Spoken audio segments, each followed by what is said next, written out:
Muy Pau. bien. Bueno, y vamos Gracias. a continuar ahora con más de la revista, porque definitivamente si usted tiene problemas de cobro judicial, problemas financieros, todo este tema de asesoría legal y financiera, no se pierda la siguiente entrevista con Fabi Guerra y el licenciado José Hernández. Te presentamos Deudas al Día con el licenciado José Hernández.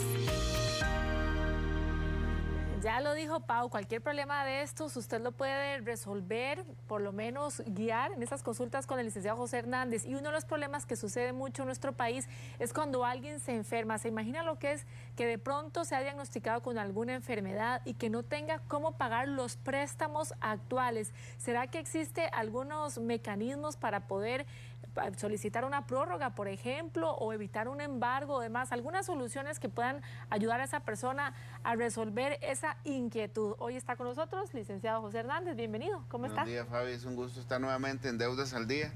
Y sí, es un tema muy complicado, ¿verdad? El tema de deudas, cuando la persona, por alguna circunstancia, ya no tiene un salario completo, por ejemplo, sino que depende de una incapacidad, se vuelve un tema bastante complejo a nivel familiar, no solamente de la persona, sino a nivel familiar. Literalmente, para tener las deudas al día, ¿qué se puede hacer en el caso de que una persona esté enferma? Tal vez no sea una enfermedad grave, pero que sí realmente lo tenga incapacitado algún tiempo, que no reciba su salario completo, pero debe sí o sí pagar ese préstamo. Sí, definitivamente hay obligaciones que se rigen por contratos. El tema es eso, hay un contrato que lo rige, hay cláusulas. Y básicamente ningún contrato prevé que yo por una enfermedad simplemente pueda llegar a decir, denme 6 meses de tiempo o denme un año de tiempo mientras yo me sano. O sea, eso no existe. Lo que sí existe definitivamente es tomar algunos seguros. Por ejemplo, hay seguros de enfermedades graves. Entonces, si a mí me detectan una enfermedad grave, yo voy a la aseguradora, demuestro y entonces me van a cubrir con una póliza y eventualmente podría yo hacer frente a las obligaciones de pagos. Pero en los contratos directamente en financieras, en cooperativas, en bancos, cuesta mucho ver que venga una cláusula que permita, por ejemplo, una excepción de tiempo por el tema de una enfermedad. Y si no viene esa cláusula, pero la persona puede solicitar o por lo menos intentar que le aprueben una prórroga. Vea, a mi oficina llegan muchas personas que intentan, llegan y demuestran, vea, yo tengo un buen trabajo, tengo una enfermedad en este momento, solicito una prórroga o que le rebajen el monto de la cuota, que no le cobren los intereses. Es decir, se hacen muchas propuestas, pero al final el problema es que los bancos no tienen esto contemplado y simplemente es como que le cierran la puerta a la persona.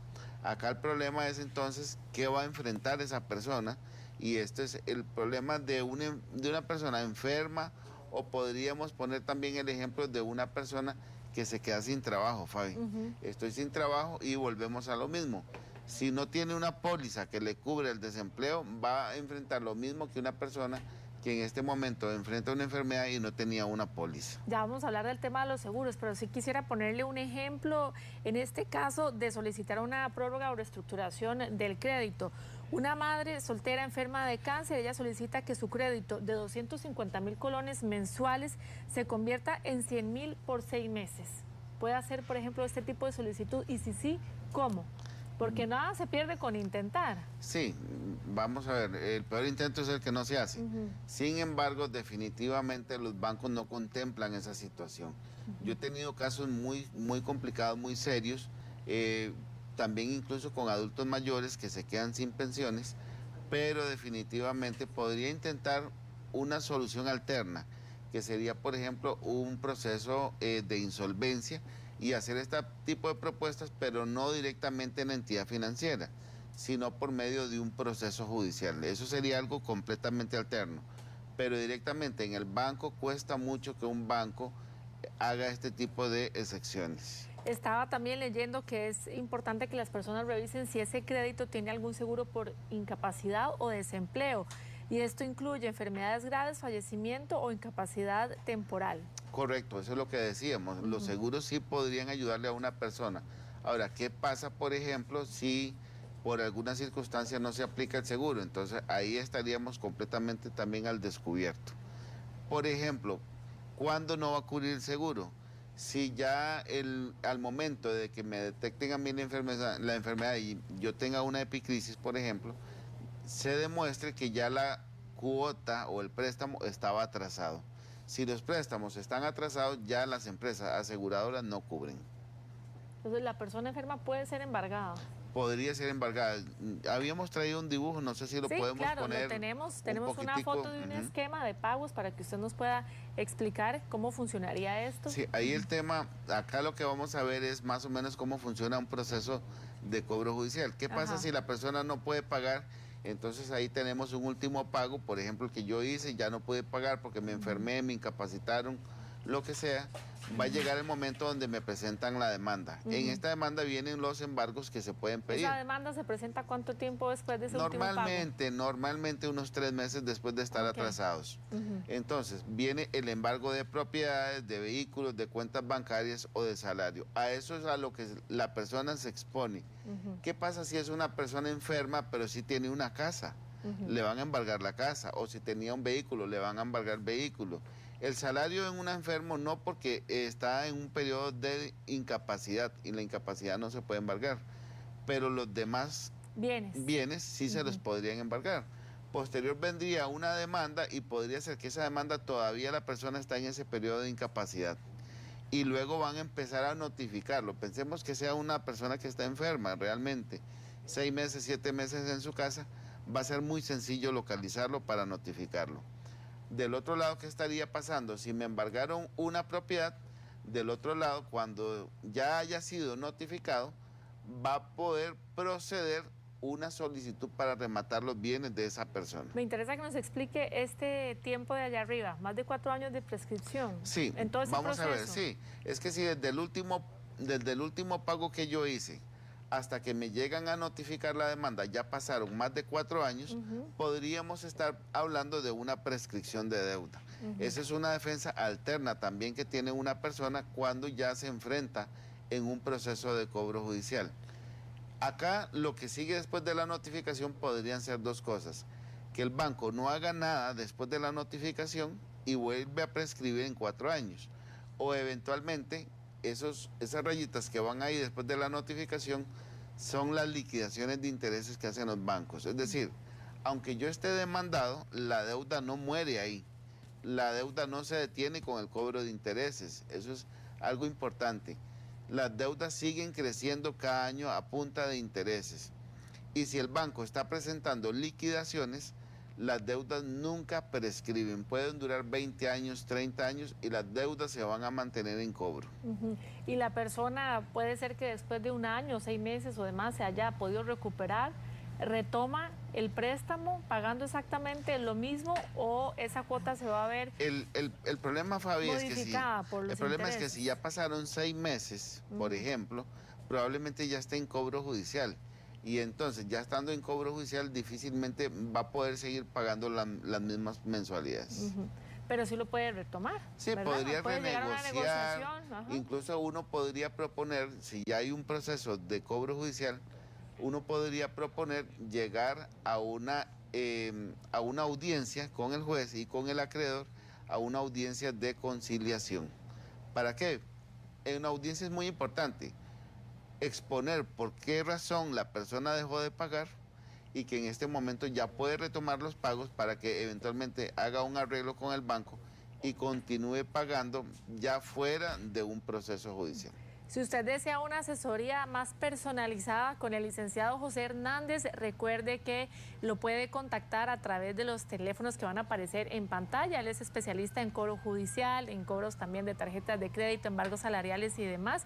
Usted lo puede localizar también en sus diferentes redes sociales, ¿verdad, licenciado? Así es. Para que lo pueda ayudar. Ahí está el teléfono 7017-7129, apúntelo, o el 2530-2838. También él está muy activo en las diferentes redes sociales como Instagram, Facebook y TikTok para que usted le solicite su consulta, ¿verdad? Su ayuda y este hombre le tenga las deudas al día. Y recordarle a las personas también, Fabi, que vamos a empezar con los podcasts acá, de Deudas al Día.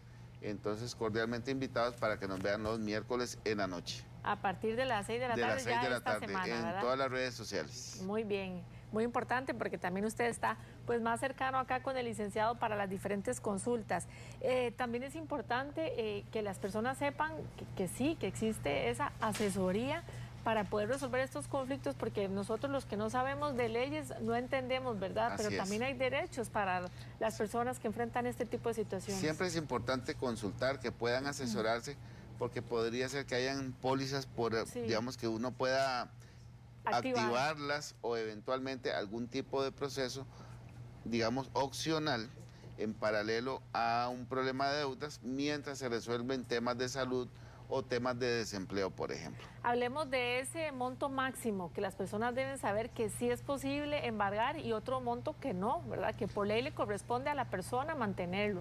Lo que dice el artículo 172 del Código de Trabajo es que se puede embargar hasta el 50% del salario de la persona, así lo dice el artículo. El problema es cuando también al problema de deuda se le adicionan pensiones alimentarias, por ejemplo. Pero ese 50% embargable debe abarcar todas las deudas y pagos y demás. Sí, pero he visto casos donde se sobrepasa hasta en un 70 o un 75%. Entonces, ¿qué pasa? Es porque la persona no se defiende, no acude a la vía judicial ya directamente a defender sus derechos, como lo acabamos de decir, y demostrarle a un juez que se le está cobrando en exceso.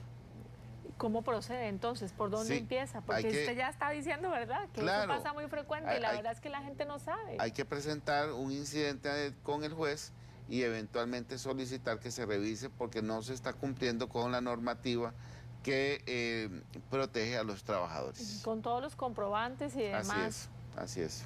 Ok, también, por ejemplo, otras cosas que se le puedan embargar a una persona para poder pagar esa deuda, tal vez si la casa no está a nombre de ellos, si el carro está a nombre de una sociedad. Vea, cuando no hay bienes, porque podría suceder que yo tengo muchas deudas y no tengo nada a mi nombre, a veces las personas se relajan y dicen, bueno, si no tengo nada, no me hacen nada. Pero ¿qué pasa? Dejan una deuda por ahí y después, a los años, si compran una casa, si se compran un carro, se le olvidó que tenían 2 o 3 deudas y cuando se dan cuenta ya están embargados y con solicitudes de remate. Entonces, es importante siempre estar revisando los expedientes y como les decía, ¿por qué no de pronto pensar en un proceso de insolvencia para meter todas las deudas en un solo canasto y hacer una solución integral al problema de deudas? Retomemos ese tema de los seguros que es muy importante. A veces, pues los plazos de los créditos son de 25, 30 años. Muchas veces uno ni siquiera se acuerda de lo que firmó o de lo que incluye, ¿verdad? Pero la persona afectada puede solicitar el documento, ¿verdad?, de contrato donde viene el seguro, sí o sí se lo tienen que dar. Sí, claro, ahí tiene que haber un comprobante de la póliza que está tomada. Recordemos que incluso en los recibos de pago, cuando yo pago un préstamo, ahí dice el tipo de póliza, contra incendio o lo que sea. Y algo importante, esas pólizas por enfermedad o por desempleo, lo que cubren es 1 año como máximo. Y aparte de eso le aplican lo que se llama el deducible, le rebajan 1 mes. Es decir, que solamente voy a estar cubierto durante 11 meses. Durante 11 meses, la aseguradora me va a cubrir a mí los pagos que yo no estoy haciendo. O sea, 11 meses del primer año, además de digamos, compra. Yo en enero me quedé sin trabajo o una enfermedad grave, aplico la póliza, eso me va a cubrir los siguientes 11 meses. El 12º mes de la póliza es el deducible, es decir, ya no me lo cubre. A partir de ahí sí tengo que retomar yo con los pagos. ¿Usted le recomienda entonces a las personas que adicional al seguro que puede incluir o no el crédito hipotecario de una casa, tengan su propio seguro por aparte, que lo soliciten? Sí, el tema es que si ya es un crédito hipotecario ya está asegurado, digamos, por sí mismo. El problema es con las tarjetas de crédito o créditos personales. Yo sí le recomiendo a las personas, sobre todo si dependen de un solo salario, que tengan sus créditos asegurados. Eventualmente, si no pueden pagar, van a tener un seguro que los cubra durante 11 meses. El problema es cuando solo, digamos, Fabi, tengo 5 créditos personales y una hipoteca. Ok, la hipoteca está cubierta, pero ¿y todo lo demás? Entonces es importante que pensemos siempre en un seguro global para todas mis deudas y que le puedan seguir haciendo frente eventualmente si estoy enfermo me despiden, o incluso no solo eso, hay personas que se pensionan y venían con un monto de salario y cuando se pensionan eso se reduce muchísimo. Entonces todo eso hay que tenerle previsiones financieras. Gracias al licenciado José Hernández por todas esas recomendaciones en nuestra sección de Deudas al Día. A la orden. Vamos a una pausa y ya volvemos con más. Deudas al Día llegó gracias al licenciado José Hernández.